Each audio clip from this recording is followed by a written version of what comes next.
Good evening, ladies and gentlemen. This is Javier with The Real Javier Novoa, a channel, a platform, and a modality where we apply the principles of philosophy, spirituality, mysticism, and business, and good planning, as we're in our series on strategic planning, all to rapid lifestyle transformation. That specifically means getting us free from a job and a boss within 6 months to a year, so that you can have freedom over your schedule and so that you can create what you came to create, masterpieces, by utilizing and leveraging the principles of law of attraction, law of assumption, of philosophy, so that you don't have to make effort.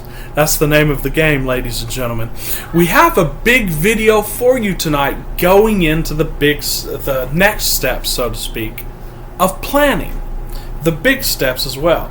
And you're going to want to stay tuned for that, because we're going into the next steps of that. But first, I'd like to invite you, as always, if you find value in these materials and videos that we're presenting here, please do hit the subscribe button.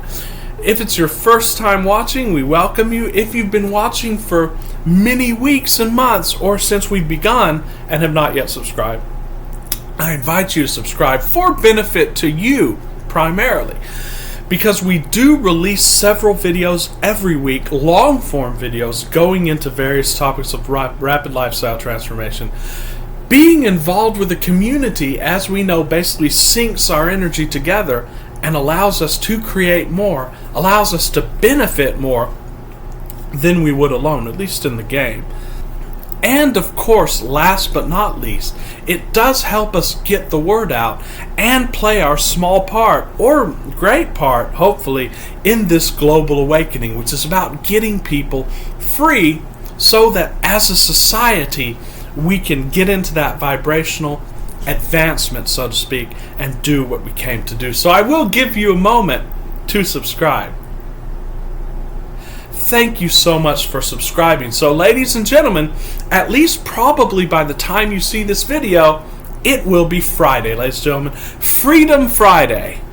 Guys, the Friday that symbolizes everything that's great about humanity, starting what for many people is the only free time that they have in the week, the only creative time that many people have in the week, which is the weekend, and which is basically the only time that many people have for creation if they're stuck in this prison grid. And what we're aiming to do is to give you the tools of planning so that you can, hands in the clay, be in the driver's seat of your life, while at the same time leveraging the power of the right brain. And we've been going a lot into right brain thinking and right brain creation. It's Labor Day weekend, ladies and gentlemen, and Labor Day also has a very special significance. Has a special significance to me, although I'm not a communist, although I was for a little while in my teenage years, and that's another story. Of course, I have grown and matured a lot since then. Not that there's anything wrong with that kind of thing, but Labor Day is another symbol of people who are trading their time and their freedom and their dignity for a paycheck to sort of take their freedom in a way that they knew how at that time. So I believe it's a commemoration of that. So I hope you do enjoy this Labor Day weekend, and I hope you go into this weekend applying the tools of planning that we lay out here, so that you can be free from a job and a boss. And I promise you, I want you to mark this video.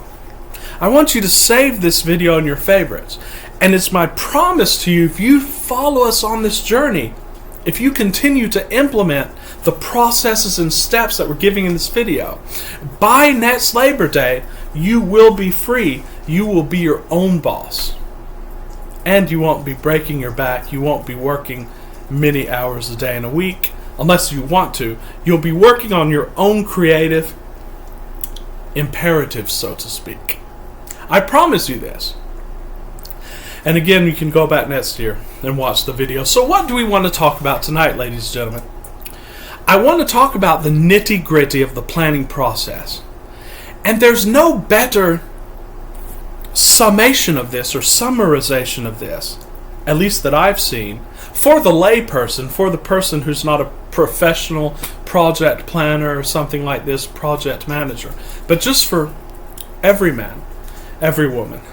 There's no better exemplification of this than in the great work, Getting Things Done by David Allen. And ladies and gentlemen, this is the book, Getting Things Done. This is the very copy that I got when I was 26, about 11 years ago, ladies and gentlemen.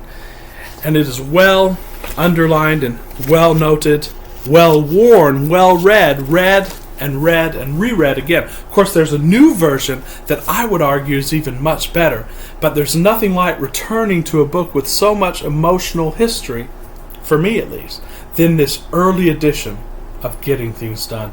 Ladies and gentlemen, I got the book, like I said, when I was 26, when I was working in a job that was not fulfilling, and in fact, some may argue, very abusive workplace situation, very hostile environment. And I had learned many of the principles, but I had not yet taken the complete step to commit to them and to implement them in my life.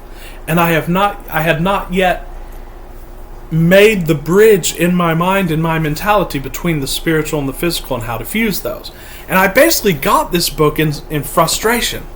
Because what I was doing was I was reading self-help books, I was learning the principles. I would try to implement them, but things would go wrong, and so I really couldn't implement them.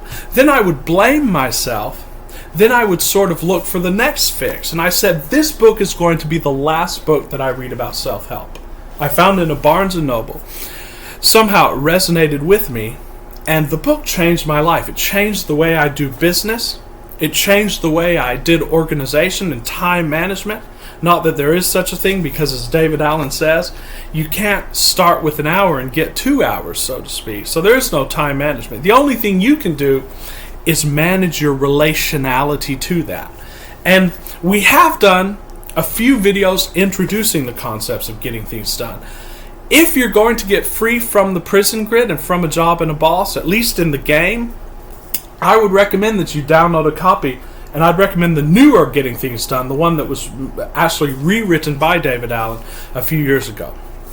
It's a complete organizational system, and perhaps if I can find the videos, I did do a series of shorts a few months ago going into the nitty-gritty of Getting Things Done. We will be detailing this book more in a probably hour or 2 hour long video, and we will be teaching you the principles for that. But just for now, I wanted to go into the planning phases. Now, it's what David Allen calls the natural planning process. And basically what I've done, although it's all implicit in David Allen's book, the use of the right brain, the allowing, it's all implicit. And I'm not going to go into many of the details in the book. But what I wanted to do was highlight the non-effort component of this, the planning process and the strategic planning process. And I wanted to highlight the fact that you're not trying to make or force anything to happen. Anytime it feels like force or effort, I want you to take a step back. I want you to go back into alpha and back into presence. And I want you to tell yourself that none of this is necessary and it's just a part of the game, and I can get out of the game anytime I want. Just like a chess player who would get up and start walking around the room instead of trying to force himself to make a move right then and there. You don't have to make a move right here, right now. And if any of these steps don't resonate with you, just go back to the oneness and go back to the fact that these are just auxiliary steps for the game. And like we said yesterday, you can have the best planning process, but if you're not taking inspired action, if you're not taking strategic action, then you're really going to be hampered. You really want to get into that flow and make that your priority. That being said, it's time to step into the nitty-gritty. It's time to get to the first step, ladies and gentlemen, of this process. So let's begin in earnest here. And not the first step necessarily, because I know we Westerners love steps and so on and so forth, and that's why many books have steps to this. But again, as we said in other videos, this is not a linear process, which means you will go to step 2, then revert back to step 1, and then jump to step 4. These steps are just to give you a sort of conceptual framework and a foothold for understanding this. But this is probably the second step. The first step that we've gone into actually all this week was basically just sitting. What the Zen masters call just sitting. Sitting with your gear in your war room, quote unquote. We're going to go into what that all is all about, the metaphorical war room. And basically your area, your command center, so to speak, metaphorically speaking, which is going to be the center from which you launch your plans of rapid lifestyle transformation and all of the planning processes that you're going to be doing. You have things that are related to the theme of that and so on and so forth. It's crafted and structured in a way as to get you into that context when you arrive there. But that's the first step, getting there and getting in your gear. Now, as you're sitting in your space and you are getting into the state of what you want and thinking around that, the desire that is already yours, the intention that you've already created, your mind will start going to questions as to what's a step of this? Not necessarily the first step, because again, we know too much now. You know too much. You know that there's no first step, no second step. It is all one united whole. All you need to do is get a subjective foothold into that. You need to, metaphorically speaking, breach the fort of that, breach the walls of that, so to speak. And it might be, quote-unquote, sending a spy in. I know Neville Goddard goes a lot into the interpretation of the biblical story, Jericho and Joshua. You have to see your desire as a city which you're trying to capture in those ancient scenarios of capturing cities. And you have to see the obstacles as the walls around those cities. And there's a lot of metaphorical detail in that story of Joshua and Jericho, and we did do a video about it. We will do another video about it in relation to this process, but just know that you're trying to find an entree, an entry point into your desire. But you know that you already have it, so you're not making effort to find it. Remember, you have to fine-tune this. This is a fine-tuned vibrational frequency, and no words that I give are going to describe it accurately. I can only point at it for you, but you have to do this. So when you're there now and your mind starts exploring, you're going into the planning process that David Allen lines up. And I just want to go into this beautifully explained, very elegantly written, from a very street smart, very business smart point of view. Like myself, David Allen's not an academic.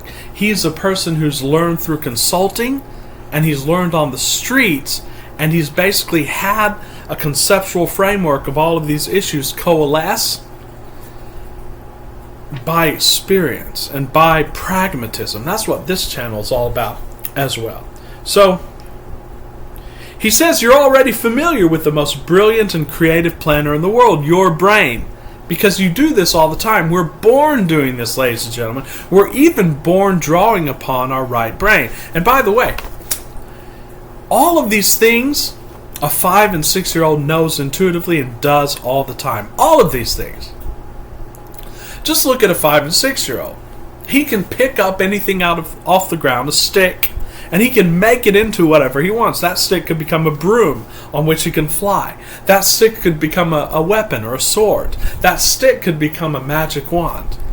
He knows this intuitively. It has to be beaten out of you, ladies and gentlemen. And the prison grid very early on beats these intuitive knowings out of you so that you can conform to the prison grid. And that might be good to a certain extent, but we have to rediscover that. And this is all about rediscovering your natural processes for creation. I can't teach you anything new. There's nothing original here. The only thing I can do is point you to your true nature, which is one. So, he says you yourself are actually a planning machine. You're planning when you get dressed, eat lunch, go to the store, simply talk. Everything you do, you're planning, and you're using your right and left brain. And anything you're successful with you're following this process. You're just not doing it consciously. It will behoove us to at least know the steps of this so that we can execute it more self-consciously. He says your mind goes through 5 steps to accomplish virtually any task. And it's going to be these 5 steps here, these 5 steps, that we're not going to copy it exactly, because I'm going to be bringing in a lot of other material, a lot of other personal experiential knowings, and a lot of material from other sources. But this is basically the skeleton that we're going to be following for the rest of this little series of videos. So, it's the 5-step process. First, you define purpose and principles. And basically, purpose and principles is everything that we talked about this week. It's getting that, what is your aim, what is your intention, as Trevor Blake calls it. Then you're going through some physical aspects of that, and then you're listing the emotional aspects, and then you're practicing yourself in that. If you're not familiar with this, I'd recommend you watch the last 5 videos that we've done, because I explain it in great detail. We've established the purpose and principles, and the principles include what will I do and what will I not do to get there. For example, you may want a house, and a way to get that house is to scare your great aunt to death and give her a heart attack, and she's left you the house and the will. Well, most of us don't want to do that. That's not a very ethical way. And we want to attain our intentions in an ethical way. So those are the principles. Those are all implied. You don't really have to think hard about those. Those are there in the game, so to speak, involved with all of the other aspects of your desire. So that's what we've been talking about. The second step that we're going into, and this is when you start thinking about, okay, I feel inspired to something, but I don't know exactly what it is. And that is outcome visioning. But by the way, outcome visioning is part of this, because in fact this could be seen as one step, and this is what we've been doing in the last videos. This is defining purpose and principles leads to visioning the outcome. And sorry, I skipped a step there, but what's visioning the outcome? That's mental rehearsal. And that's basically everything that this channel is about. Okay? This channel is about outcome visioning, and what David Allen doesn't mention is practicing the outcome. Getting used to the outcome. Changing those neurons to naturally live that outcome so that you can be that outcome, because you know you are that outcome. And again, if you don't understand this intellectually, if you ask yourself, what the hell is he talking about? Just bear with me. Turn off your rational mind. You don't really have to take notes unless I give you specific steps to do so, and then it's going to be very easy to follow. But right now, just ask yourself, does it resonate with me? Does what Javier is saying resonate, even though I don't understand it totally? Am I willing to give it a try? And then just keep following it, and I promise you this will all come together for you in ways that you don't know. So, the third step, and this is the step that we're going into tonight. This is what we're going to be introducing, and we're going to be making a few videos on this. Brainstorming. And now brainstorming is where you start just generating ideas, but you're not thinking about those ideas. Which means you're pulling those ideas from where? From your right brain.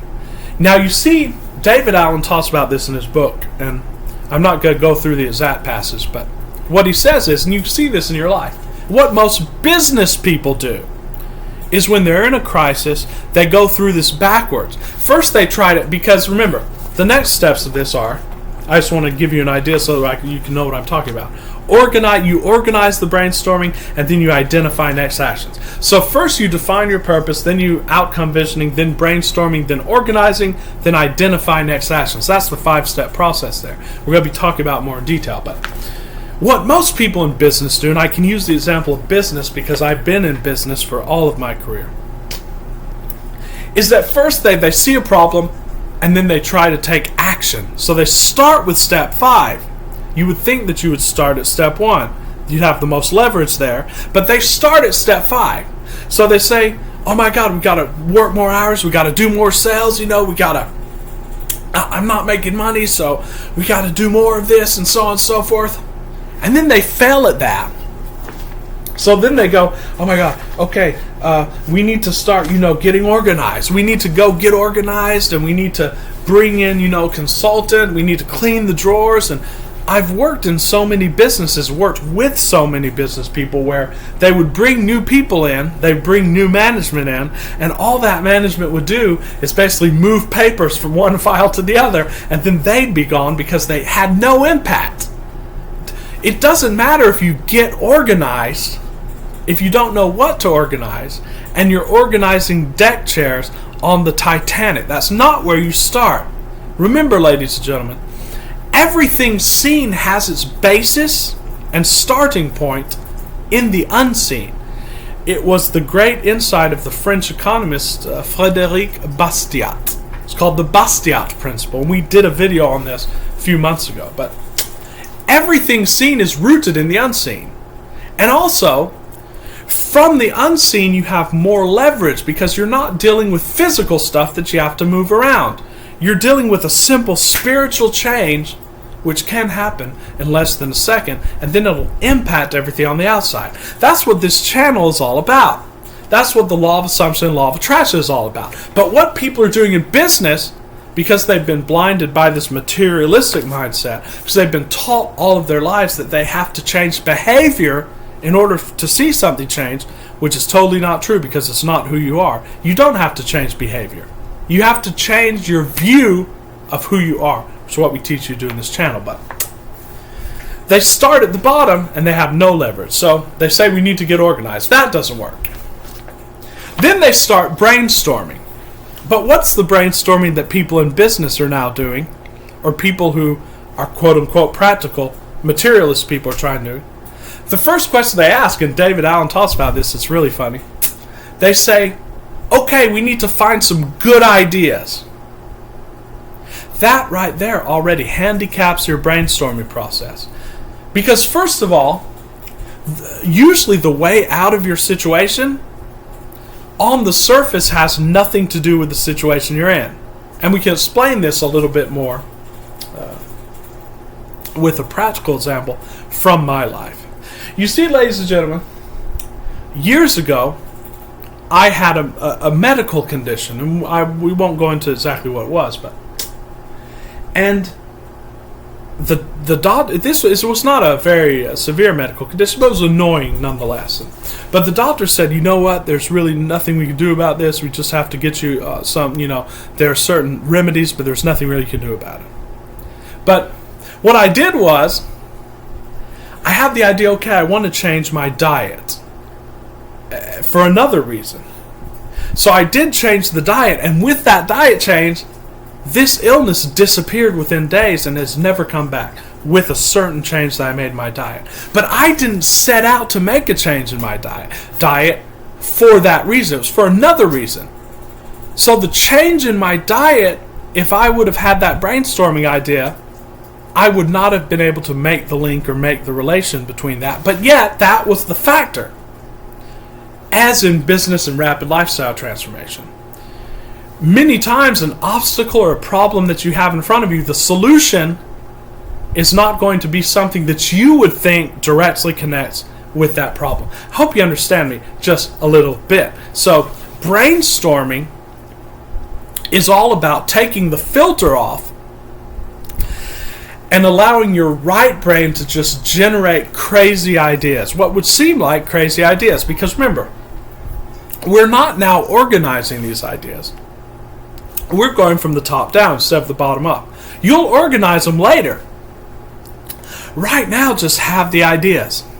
And so in business, they'll ask, well, what's a good idea? That right there makes you prejudiced. Well, it has to be something that would seem the right thing to do. It has to be something, if we're missing in sales or we're lacking in sales, it has to have something to do with sales. Whereas it may have nothing to do with sales. It may be in the engineering department. But you can't see that right now because you're not in the vibrational resonance. I hope you understand me. So that's the whole thing about brainstorming, ladies and gentlemen. When you're in brainstorming, you simply sit down and you just write whatever ideas come to you. And again, you do this process for as long as it feels good, and you don't try to organize it. So now the next practical step, because I know we love steps here, is you take your little journal or whatever legal pad or whatever planner you have here, like my little legal pad here, and you just write down anything that comes to your mind. Okay, it could be words, it could be expressions. For example, you want a house, let's say, your homestead, and we're going to structure this rapid lifestyle transformation into these general areas of homestead, of financial, and of work, or what we could call schedule setting, because it's not going to be work, ladies and gentlemen, although people will think you're working many times. But you're setting up your schedule, you're setting up where to live, and you're setting up your financial inflows, so to speak, or your financial inflows and outflows, your income statement. So it's just those three things, okay? And we're going to go into each of them in detail, how to set them up. On our coaching calls, I take you individually and I teach you exactly how to do this as applied to your own situation. So, let's say you want to get a house. So you just start writing down. It's basically like journaling, but a little bit more focused, where now I'm brainstorming ways, how could I get to that? And then you just write down whatever comes to your mind. If it comes to your mind that I think I want to go and paraglide, I want to go with someone who can take me out to paraglide, do that. Write it down. Because that somehow is going to be connected to that, but you're not going to be able to see that now. You're going to see it later when you go back and look at these in another frame of mind. It's just sort of like Oscar Wilde said, write drunk, edit sober. Right now you're not editing. You're just writing, you're just brainstorming. And that's the step that we're going to take the next few days to do. And of course, once you're in state, you will be inspired now to start writing down ideas, to start brainstorming. Now, you might go straight to the end of this process. You might just have a complete plan come to you. And the great Trevor Blake, the business writer, he said that when he was in an airport one day, a whole completely structured and finished plan, like an architect's blueprint, came to him in a flash, and he knew exactly what he was going to do for like the next 5 years in his business. And that happens. It will happen more and more as you get more comfortable and attuned with these processes, but don't expect that. But it could happen. You could go straight to the last step, or you could brainstorm and then have to follow the other steps. Whichever way, it's going to be fun, it's going to be useful, it's going to be life-giving, and basically this is the way that you play in the game of life. This is the way you win. This is the way you cross the finish line. So ladies and gentlemen, start brainstorming. Keep sitting every day in your war room, in your surrounding area for your contest, and start living today what you would live were you surrounded by your completely finished rapid lifestyle transformation, which you are surrounded by. As we know, we are one with it. We are it. So, ladies and gentlemen, happy Friday. We will be coming again tomorrow. We'll be talking about more of these aspects. I'll be going into more detail. We'll be getting some more great points from this book, Getting Things Done, to apply to your rapid lifestyle transformation. So thanks for watching. Thanks for sharing the videos, guys. Thank you for your comments. Thank you for your questions. And I do read each and every one of them. We are going to be making a video on another question that a subscriber had written to me in the comments probably this weekend. So thanks so much. I am doing coaching calls. I will put my email in the description. You could be on a call with me tomorrow, and we will detail a plan for your rapid lifestyle transformation. So until tomorrow, ladies and gentlemen, this is Javier with great love and appreciation. I'll see you soon.